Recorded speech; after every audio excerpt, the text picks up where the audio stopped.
मेरो देश डुब्दैछ यसलाई किनारा लगाइदेऊ मेरो देश डुब्दैछ यसलाई किनारा लगाइदेऊ ए युवा आफ्नो शक्तिले मेरो देशलाई डुब्नबाट बचाइदेऊ। धन्यवाद कार्यक्रम सञ्चालकज्यू, आदरणीय सभापतिज्यू, निष्पक्ष निर्णायक मण्डल, समय सूचक, मेरा प्रतिस्पर्धी तथा अप्रतिस्पर्धी मित्रहरू एवं सम्पूर्ण आगन्तुकहरूलाई म साधन गवाडीको गाइडलाइन स्कुलको तर्फबाट हार्दिक अभिवादन। आज भाष नेपालबाट आयोजित हुन लागेको 11 महिना 25 गतेको दिन पब्लिक स्पिच बाँकेको फाइनलमा आफ्नो वक्तव्य प्रस्तुत गर्न पाउँदा आफूलाई निकै भाग्यमानी ठानेको छु। आजको वक्तव्यको मेरो शीर्षक रहेको छ युवा स्वरोजगारी। म आफ्नो वक्तव्य प्रस्तुत गर्न पूर्व सभापति महोदयको अनुरोध चाहन्छु। धन्यवाद। आजको युवा, हामी सबैलाई थाहा छ कि आजको युवा पिँढी सक्षम, जोसिलो र ऊर्जाशील छन्। उनीहरू समस्त राष्ट्रिय र समाजको विकासको लागि ठुलो योगदान पुर्याउन सक्छन्। तर समयको साथसाथै परम्परागत रोजगारीको बाटो मात्र होइन, आजका युवाहरू स्वरोजगारीको बाटोमा अग्रसर भएका छन्। उनीहरू आफ्नो व्यवसाय आफै खोलेर स्वतन्त्र रूपमा काम गर्न चाहन्छन्। युवा स्वरोजगारीले युवालाई आफ्नो विभिन्न नयाँ अवसरहरू अगाडि ल्याउन मद्दत गर्छ भने एकातिर यसले रोजगारी सृजना गर्छ, अर्कोतिर यसले युवालाई स्वतन्त्र रूपमा काम गर्न मद्दत पुर्याउँछ। युवा स्वरोजगारीको माध्यमबाट युवाहरू न केवल आफ्नो आर्थिक स्थिति सुधार्न सक्छन्, बरु कि यसले समाज र राष्ट्रको समृद्धिको लागि ठुलो योगदान पुर्याउँछ। तर युवा स्वरोजगारी सहज छैन, यसको बाटोमा धेरै बाधाहरू आउँदछन्, धेरै चुनौतीहरू आउँदछन्। जस्तै सुरुमा बजारमा प्रतिस्पर्धा, पुँजीको अभाव, सरकारी कानुनहरूले बाँधिएको जस्तो समस्याहरू देखा पर्दछन्। नेपालमा भएको 20वटा वर्गको केन्द्रीय ब्याङ्कहरूलाई नेपाल राष्ट्र ब्याङ्कले उद्योग र व्यवसाय सञ्चालन गर्नका लागि प्रयास ब्याङ्क भन्दै परिभाषित गरेको छ। तर अहिले त्यही युवाहरूलाई आफ्नो व्यवसाय खोल्नमा लगानीको अभाव परिरहेको छ। कस्तो नीति हो यो? अब भन्नुहोस् न, जब एउटा युवाले 8 वर्ष म एउटा व्यवसाय खोल्छु, आत्मनिर्भर हुन्छ, आफ्नो खुट्टामा आफै उभिन्छु भन्छ, तब उसलाई अन्त्यमा आएर लगानीको अभाव पर्छ। वा सरकार, अब भन्नुहोस्। अब दोस्रो आउँछ बजारमा प्रतिस्पर्धा। म अहिले आफ्नो वक्तव्य प्रस्तुत गर्नु पूर्व मेरा 19वटा प्रतिस्पर्धीहरू छन्। त्यस्तै बजारमा पनि युवाहरू जब नयाँ आउँछन्,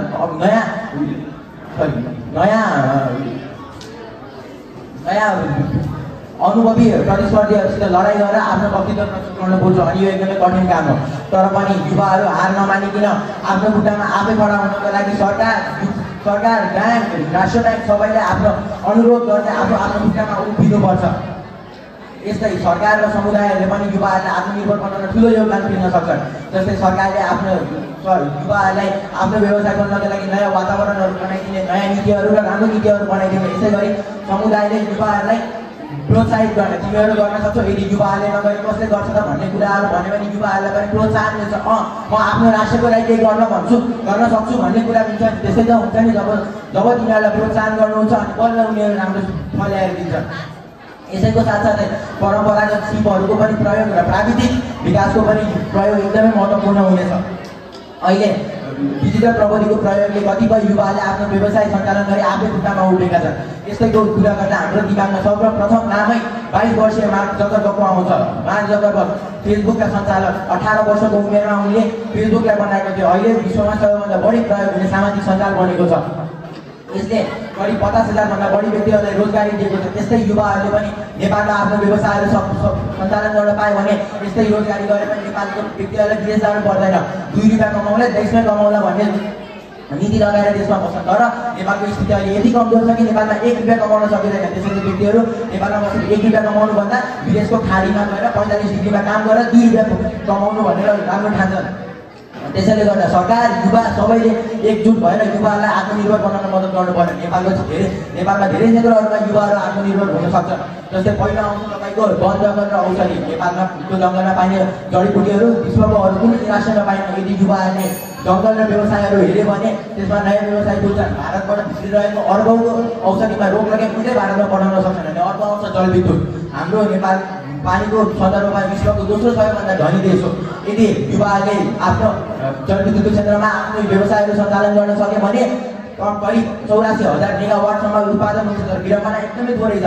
त्यसैले गर्दा युवाहरूले न कि 84,000 तर पनि त्योभन्दा कम उत्पादन गरेर आफ्नो खुट्टामा आफै उठ्नुहोस्। अर्को आउँछ पर्यटकीय क्षेत्र। प्राकृतिक सुन्दरतामा नेपालको के नै त तारिफ गर्नु, सबैहरूलाई थाहा छ नेपाल कति सुन्दर छ भनेर।